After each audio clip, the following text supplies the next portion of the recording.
Dito naman sa Pilipinas, sugatan ng 4 na estudyante matapos araruhin din ng isang truck sa Maynila. Naglalakad ang mga estudyante sa sidewalk sa Ligarda nang bigla silang sagasaan ng truck. Pinaghahanap na ngayon ng tumakas na driver at pahinante. May report si JP Soriano.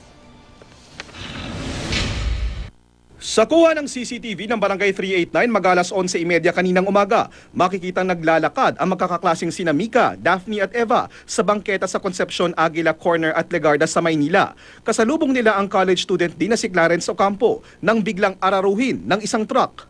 Lubhang nakakabahala kaya sadya naming hindi ipapakita ang bahagi ng video na makikita ang pagsalpok ng truck sa mga biktima. Pumailalim ang mga estudyante, si Eva nakatayo pa. Bago nito, nag-overtake pala sa isang jeep ang truck, kumabig pa kanan kaya nahagip ang mga estudyante. Sa isa pang kuha ng CCTV, mas makikita kung paano napuruhan ang mga biktima. Punta ko rito, yung mga taga-barangay, sabi ko, kuya may tao sa ilalim ng sasakyan. Bumaba ang driver ng truck na kinilalang si Rafi Labong at ang kanyang pahinante. Sinubukang itulak pa atras ang truck para matanggal ang mga biktimang pumailalim. Maya-maya, nagdatingan ng mga tao at taga-barangay at tulong-tulong iniangat ang truck. Pero matapos bumaba ng driver at pahinante nito, iusog ang kanilang sasakyan at tulungan ang kanilang mga nasagasaan, agad din silang tumakas na nakunan pa ng CCTV. Nang dumami ang mga tao, tumakas ang driver na nahulikam na tumakbo papuntang Arlegue Street. Isinugod sa Mary Childs Hospital ang 3 babaeng estudyante ng National Teachers College. May mga sugat sila sa iba't ibang parte ng katawan. Iilagan ko nga po sa tatakbo po ako pero sobrang bilis po talaga. Nagulat na lang po ako. Nag-turn na lang po siya sa amin.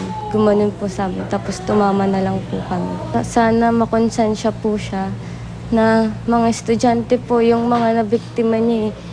Marami pa po kaming pangarap sa buhay po. Si Mika naman na pumailalim, nakangiti na. Birthday pala niya bukas. Sa nangyari, hindi po siya simple. Bali, yung ngiti kong to, pagpapasalamat to dahil ito nga, second life namin. Kasi nga, kung sa iba, may patay, gano'n. Tapos kami buhay, kaya nakangiti po ako kahit na ganito yung sitwasyon namin. Ang isa pang biktima na si Clarence inoobserbahang maigi sa Jose Reyes Memorial Medical Center. Ayon sa Manila Traffic Police, naharap sa reklamong reckless imprudence resulting in multiple physical injuries at hit and run ang tumakas na driver. Hindi niya na nakakontrol. Dire-diretso, baka may depekto tong mga sasakyan nila. Sigurado po, dadagdag po sa kaso niya yun.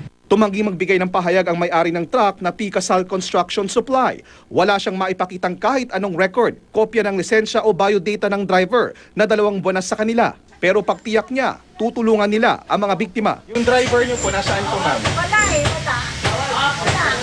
Ay, hindi na. Na-contact niyo na po? Oh, yung sasakyan niyo ba ma'am, luma na po ba yun? Wala siya sa buwan eh. JP Soriano, GMA News.